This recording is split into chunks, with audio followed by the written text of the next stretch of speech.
Hello, Mark. My name is Joy. My student number is S04411015, and I'm a freshman. I'm going to read a speech titled The Global Food Waste Scandal by Tristram, Stuart. The job of uncovering the global food waste scandal started for me when I was 15 years old. I bought some pigs.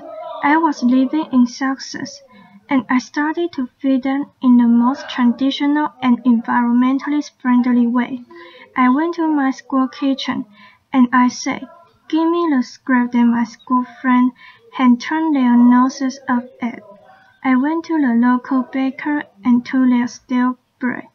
I went to the local greengrocer, and I went to a farmer who was throwing away potatoes because they were the wrong shape or size for supermarkets. This was great. My pigs turned their food waste into delicious pork. I sold the pork to my girlfriend's parents, and I made a good pocket money addition to my teenage allowance. But I noticed that most of the food that I was giving my pigs was in fact fit for human consumption, and that I was only scratching the surface. And then right away at the food supply chain, in supermarkets, greengrocer, baker, in our home, in factory, and farm, we were homogeneizing our food. Supermarket didn't want to talk to me about how much food they were wasting. I've been round the back. I've seen bins full of food being lugged and then trucked off the landfill side, and I thought, surely there is something more sensible to do with food than waste it. One morning, when I was feeding my pig, I noticed a particularly tasty-looking sun-dried tomato loaf that used to crop up from time to time. I grabbed hold of it, sat down, and ate my breakfast with my pigs. Laughter. That was the first act of what I later learned to call freakinism. Really an exhibition of the injustice of food waste, and the provision of the solution to food waste, which is simply to sit down and eat food rather than throwing it away. That became, as it were, a way of confronting large business in the business of wasting food, and exposing, most importantly, to the public, that when we were talking about food being thrown away, we are not talking about rotten stuff. We are not talking about stuff that's beyond the pile. We are talking about good, fresh food that is being wasted on a colossal scale. Eventually, I set about writing my book, really to demonstrate the extent of this problem on a global scale. What is shown is a nation-by-nation breakdown of the likely level of food waste in each country in the world. Unfortunately, empirical data, good, hard stay, don't exist. And therefore, to prove my point, I first of all had to find some possible way of uncovering how much food was being wasted. So I took the food supply of every single country, and I compared it to what was actually likely to be being consumed in each country. That's based on diet intake surveys. It's based on level of obesity. It's based on a range of factors that gives you an approximate guess as to how much food is actually going into people's mouths. The black line in the middle of the table is the likely level of consumption with an allowance for certain levels of inevitable waste. There will always be waste, and not that unrealistic that I think we can live in a waste-free world.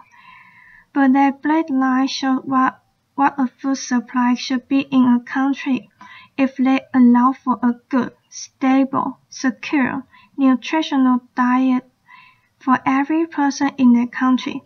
Any doubt about the diet, and you will quickly notice that includes most countries in the world represent unnecessary surplus and is likely to reflect level of wealth in each country. As a country gets richer, it invests more and more in getting more and more surplus into its shops and restaurants. And as you can see, most European and North American countries fall between 150 and 200% of the nutritional requirement of their population. So a country like America has twice as much food on its shop shelf and in its restaurant than is actually required to feed the American people. But the thing that really struck me when I plugged all this data, and it was a lot of numbers, was that you can see how it levels off. Countries rapidly shoot toward that 150 mark, and then they level off. And they don't really go on rising as you might expect. So I decided to unpack the data a little bit further to see if that was true or false. And that's what I came up with. If you include not just the food that answered in shop and restaurant, but also the food that people feed to livestock, the mice, the soy, the wheat, the humans could eat but choose to fatten livestock instead to produce increasing amount of meat and dairy products. What you can find is that most rich countries have between 3 or 4 times the amount of food that their population needs to feed itself. A country like America has 4 times the amount of food that is needed. When people talk about the need to increase global food production to feed those 9 billion people that are expected on the planet by 2050, I always think of this graph. The fact is, we have enormous buffer in rich countries between ourselves and hunger. We never had such gargantuan surplus before. In many ways, this is a great success story of human civilization, of the agricultural surplus that we set out to achieve 12,000 years ago. It is a success story. It has been a success story, but what we have to recognize now is that we are reaching the ecological limits that our planet can bear, and we can chop down forests as we are every day to grow more and more food. When we extract water from depleting water reserves, when we emit fossil fuel emission in a quest to grow more and more food, and then we throw away so much of it, we have to think about what we can start saving. And yesterday, I went to one of the local supermarkets that I often visit to inspect. If you like, what are they throwing away? I found quite a few packets of biscuits among all the fruit and vegetables and everything else that was in there. And I thought, well, this could serve as a symbol for today. So I want you to imagine that this 9 biscuits that I found in the bin represent the global food supply, okay? We start out with 9. That's what's in the field around the world every single year. The first biscuit we are going to lose before we can leave the farm. That's a problem primarily associated with developing world agriculture. Whether it's a lack of infrastructure, refrigeration, pasteurization, grain store, even basic food grade, which means that food goes to waste before it even leaves the field. The next three biscuits are the food that we decide to feed to livestock, the mice, the wheat, and the soya. Unfortunately, all bees are inefficient animals, and they turn two-thirds of that into fish and heat. So we lost those two, and we only keep this one in meat and dairy product. Two more we are going to throw away directly into bins. This is what most of us think of when we think of food waste. What ends up in the garbage? What ends up in the supermarket bins? What ends up in the restaurant bins? We lost another two, and we left ourselves with just 4 biscuits to feed on. That is not a superlative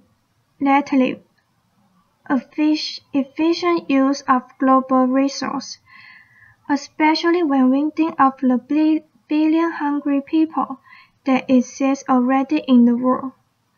Having gone through the data, I then needed to demonstrate where the food ends up.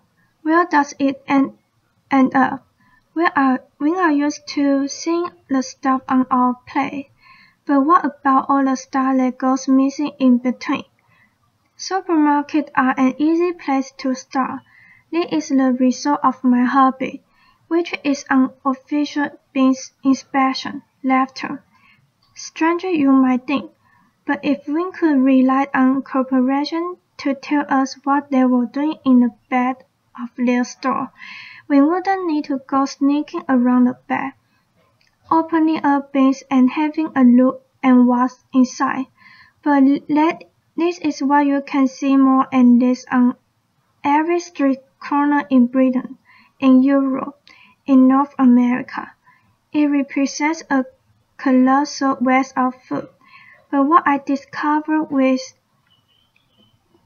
this I was writing my book was that this very evident abundance of waste was actually the tip of the iceberg. When you start going up the supply chain, you can find where the real food waste is happening on a gargantuan scale. Can I have a show of hands if you had a loaf of the sliced bread in your house?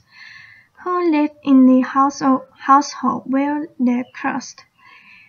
The slice and the first and last end of each loaf, which lives in the household where it does get eaten. Okay, most people, not everyone, but most people, and this is, I'm glad to say, what I see across the world. And yes, has anyone seen a supermarket or sandwich shop anywhere in the world that serves sandwiches with crust on it?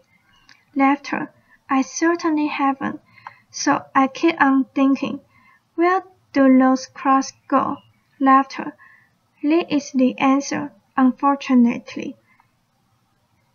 13,000 slices of fresh bread coming out of this one single factory every single day.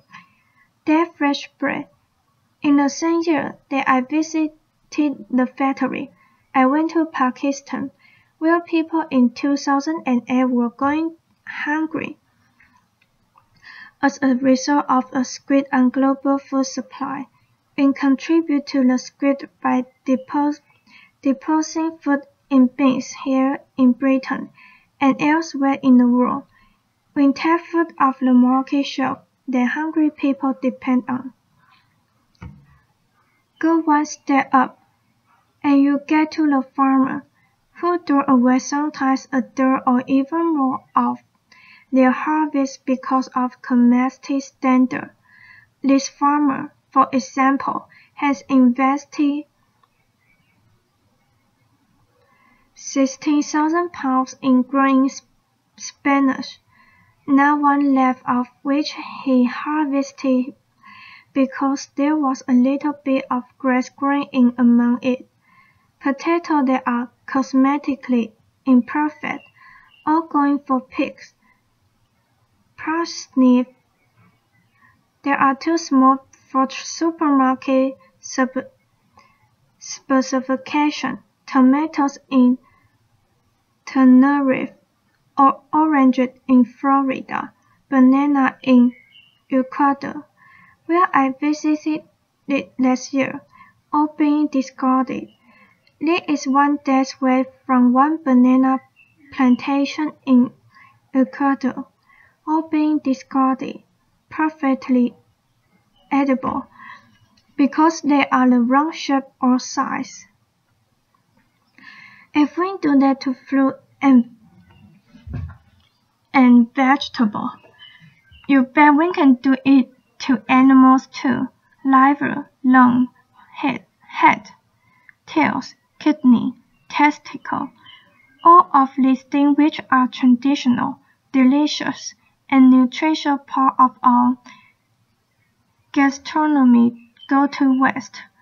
All food consumption and health in Britain and America in the last 30 years. As a result, the stock gets fed to dogs and bats, or is incinerated.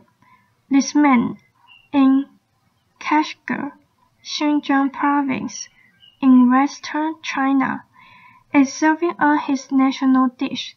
It's called sheep's organ. It's delicious, it's nutritious, and as I learned when I went to Kashgar, it symbolized their taboo against food waste. I was sitting in a roadside cafe. A chef came to talk to me. I finished my blow, and halfway through the conversation, he stopped talking and he started frowning into my bowl. I thought, my goodness, what table had I broken? How had I insulted my host? He pointed at 3 grains of rice at the bottom of my bowl, and he said, "Clean." Laughter. I thought, my God, you know. I go around the world telling people to stop wasting food. This guy had trashed me and my own game. Laughter. But it gave me faith. It gave me faith that we, the people, do have the power to stop this tragic waste of resources if we regard it as socially unacceptable to waste food on a colossal scale. If we make noise about it, tell corporations about it, tell government we want to see an end to food waste, we do have the power to bring about a change. Fish. 40 to 16% of European fish are discarded at sea, and they don't even get landed in our home. We lost touch with food. This is an experiment I did on 3 letters, which keeps data in their fridge. Most people, the one on the left was kept in the fridge for 10 days. The one in the middle, on my kitchen table, not much difference. The one on the right I treated like cut flour. It's a living organism. Cut the slide off, stir it in a bath of water. It was alright for another 2 weeks after this. Some food waste, as I said in the beginning, will inevitably arise. So the question is, what is the best thing to do with it? I answered the question when I was 15.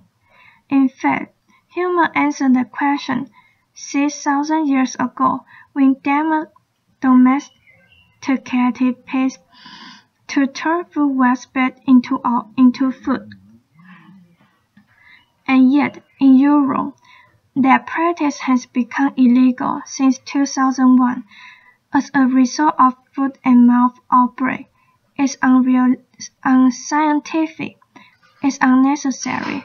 If you cook food for pigs, just as if you cook for humans, it is rendered safe.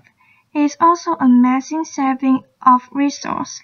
At the moment, Europe depends on importing millions of tons of soy from South America, where its production contributes to global warming, to deforestation, to biodiversity loss, to feed livestock here in Europe. At the same time, we throw away millions of tons of food waste which we could and should be feeding them. If we did that and feed it to pigs, we would save the amount of carbon. If we feed our food waste, which is the current government's favorite way of getting rid of food waste, to anaerobic digestion, which turns food waste into gas to produce electricity, you saved a paltry 448 kilograms of carbon dioxide per ton of food waste. It's much better to feed it to pigs. We knew that during the war. Laughter. A silver lining. It has kicked off globally the quest to tackle food waste. Feeding the 5,000 is an event I first organized in 2009. We feed 5,000 people all on food that otherwise would have been wasted. Since then, it's happened again in London. It's happening internationally and across the country. It's a way of organization coming together to celebrate food. To say the best thing to do with food is to eat and enjoy it, and to stop wasting it. For the sake of the planet we live on, for the sake of our children, for the sake of all the other organisms, they share our planet with us.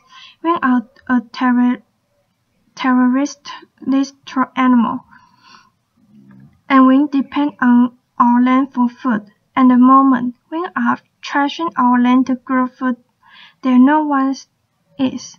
Stop wasting food. Thank you very much. Applause.